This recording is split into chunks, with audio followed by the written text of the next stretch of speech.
Je veux aussi faire mention de la diversité des groupes. Madame Lehoux l'a mentionné, et c'est très important aussi d'avoir plusieurs groupes qui représentent les usagers. Évidemment, c'est ce qui va enrichir beaucoup nos débats.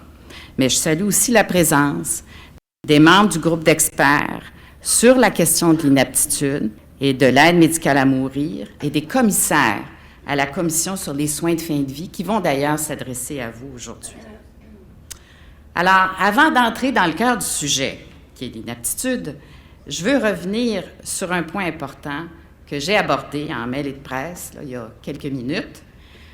Au cours des derniers jours, dans la foulée de notre décision de respecter le jugement dans la cause Truchon et Gladue, il y a beaucoup de voix qui se sont élevées dans notre société pour s'inquiéter des conséquences de cette décision pour les personnes qui sont atteintes de troubles mentaux.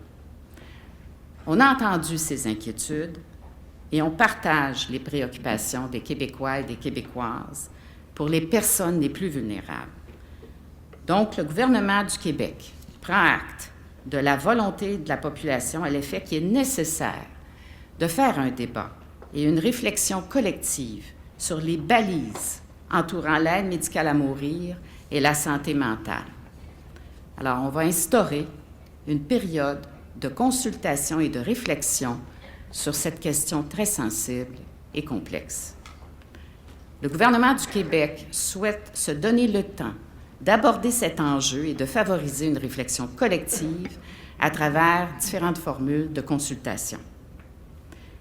D'autre part, cette pause, ce temps de réflexion, va nous permettre de prendre connaissance de la position aussi du gouvernement fédéral sur la question. Et je vous mentionne tout de suite que nous travaillons beaucoup en lien avec le gouvernement fédéral.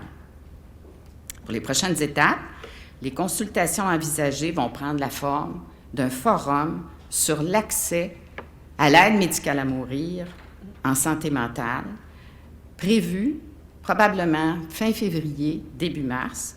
Il y aura également des consultations en ligne. On veut également une consultation élargie et transpartisane et on va convenir des modalités avec mes collègues de l'opposition.